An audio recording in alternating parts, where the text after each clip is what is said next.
bol z Vininiek, kde robili cudziemu pomník, ktorý havaroval a tak.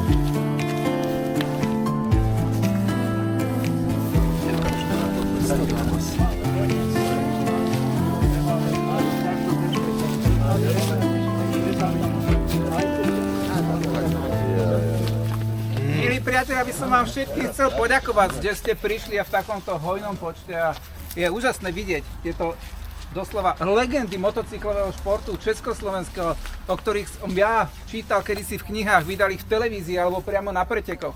Mám veľkú čestu privítať aj Michala Bursu, to je vlastne syn Jirku Bursu, ktorý žiaľ práve pred 50 rokmi na tomto okruhu zahynul ako jediná obeť toho starého pôvodného okruhu.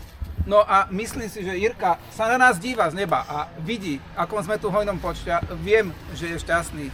Tak ako bol šťastný, keď začal jazdiť jeho syn, a dovolím si povedať úplne otvorene, že Michal dosiahol ešte väčšie úspechy ako jeho otec. Ale o to viac bol Jirka šťastný, pretože každý otec túži, aby jeho syn dosiahol ešte viac, ako dosiahol on. Takže ešte raz veľká vďaka Jirkovi aj za to, že tu máme tento pomník, ktorý vlastne pred 5 rokmi sa odhaloval, a obrovská vďaka vám všetkým, že ste prišli a určite sa spolu ešte porozprávame dnes, povieme si to ešte oveľa viac. Poďme sa teda pozrieť teraz na miesto, kde Jirka o svoj život pred 50 rokmi prišiel.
Proletěl. To nám říkali tady svědci, že to proletěl to Ačko, nic se nestalo, tam se trefil, tam se vešel.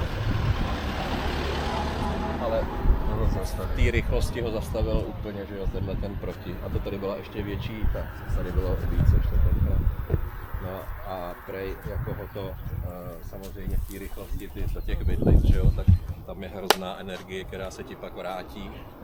No to vykoplo, vystřelilo ho to nahoru a ještě prej v letu leza, že mu vlastně zlámala vás. Rád, už som to hovoril aj pri tom pamätníku, že sme sa v takom hojnom počte stretli pri spomienke na skvelého pretekára, skvelého človeka Jirku Bursu. No a práve Nové Mesto, ktoré je pre mňa osobne veľmi, veľmi také emotívne, pretože práve v roku 1979 som tu bol na svojich prvých motocyklových pretekoch, mal som vtedy 5 rokov, je to už teda dosť dávno. Mnohí z vás už vtedy zažívali vrchol svojej kariéry, takže som, dá sa povedať, napriek svojim 51 rokom oproti vám cudzák, ale vtedy som vás práve obdivoval, boli ste mojimi najväčšími hrdinami, pretože mnohí sledovali hokej, futbal, aké možné športy, filmy, tak pre mňa ste sa práve v roku 79 stali tými najväčšími hrdinami práve vy. A práve v tom roku 79, 80, 81 som bol tu na pretekoch v Novom Meste nad Váhom, ten posledný zmoknutý ročník, to som potom zažil tej rýchle zákrute, kde už je dnes kruháč, kde sme cez ňu išli, ako sa ide smerom z toho Vracaku od tých Ciniec, potom do tej rýchlej pravej, tak tam sme boli s rodinkou, otcom aj s bratmi, sme tam sedeli v priekope a pozerali na to, ako ste rýchlo okolo nás prechádzali. Takže Nové Mesto je pre mňa úplne špeciálne v tomto smere, že som tu zažil ten svoj prvý moment na pretekoch, zažil som tu, zacítil tú fantastickú vôňu spáleného ricínu, ako sa tomu hovorilo, zažil som tu ten fantastický zvuk revu motoriek, bolo tam jedno dievča, kúsok do mňa sedelo, malo na ušiach sluchátka, také tie protihlukové, čo sa na traktor používal. Ja som bol strašne prekvapený, že na čo však ten zvuk je taký krásny. Viete, stal som sa hudobníkom, mnohí sa ma často pýtajú, že čo má spoločné hudba s motorkami. No a napríklad práve aj ten nádherný zvuk, ktorý je úplne jedinečný a špeciálny. No, Nové Mesto nad Váhom, už som o tom hovoril, ale dnes sme tu práve kvôli Jirkovi Bursovi, ktorý presne pred 50 rokmi tu opustil tento svet. A ja by som chcel zavolať sem jeho syna Michala, ktorý vlastne bol vtedy už, dá sa povedať, začiatočníkom pretekárov, jazdil motocross, ale Michal, ty si tu vtedy na pretekoch v tom 75. roku nebol, mal si 12 rokov. Ano, tak, přesně. Ne. Bohužel jsem nemohl přijet, protože v tu dobu už jsem teda trénoval, závodil jsem, jezdil jsem motocross od 9, ale ten rok vlastně jsem měl nepříjemný pád. Zlámal jsem si 3 obratle a ledvinu jsem si roztrhl a byl jsem v nemocnici, díval jsem se na ten závod v televizi. No, bohužel tam jsem se dozvěděl jenom to, že teda táta měl pád, ale nic víc. No, od toho horšího samozřejmě bylo ty následující dny. My sme potom videli dokument, v ktorom vlastne o rok neskôr ste tu prišli, bol si tam aj ty, myslím, že vlastne keď sa odhaloval ten pamätník, pri ktorom sme boli, už je to tiež 49 rokov, spomínaš si na ten čas? Moc dobře si na to vzpomínám. Myslím si, že jsem tam byl já, máma a byl tam tuším i Petr Baláš, Miktošinka a pořadatel. Jedným z tých, ktorí po skončení kariéry sa nevykašľali na preteky, ale vďaka tomu dnešnému krásnemu podujatiu môžete vidieť, že práve Martin je stále pritom. Martin, prosím ťa, porozprávaj nám, ako si to celé pripravil, čo to všetko obnáša a či si rád, že sa ti to takto podarilo. Tak ja vôbec neviem, čo vám povedať.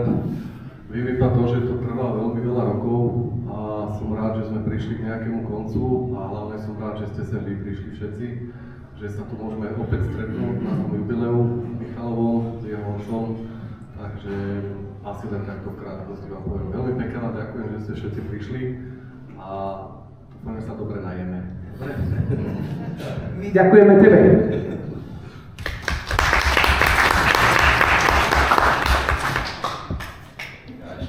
Bych hrozně rád touto cestou Martina někam nechoď ti poděkoval, protože když jsem přišel sem poprvé dopoledne, koukám, říkám, to snad není možný, fakt jako musím říct, udělal to nádherně. Šikovnej kluk, jako klobouček, fakt nemám co dodat a moc ti dík, protože tohle je fakt jako krásný, nádherný a máš prostě absolutorium. Díky moc.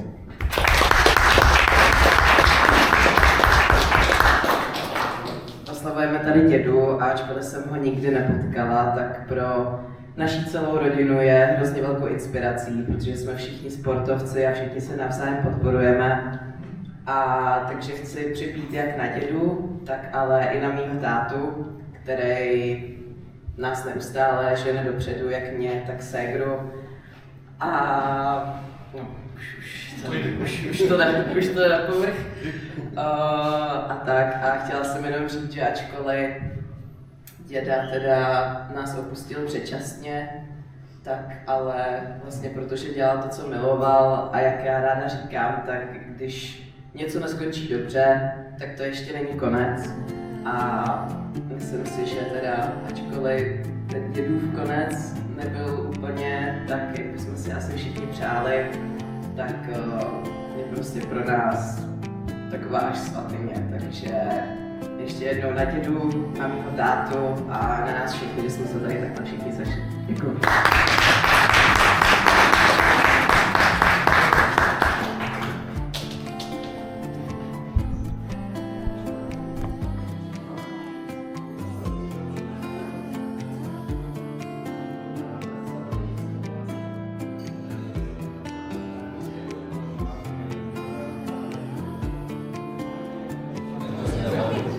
toto je, jak keby to bolo vtedy, čo? Teraz.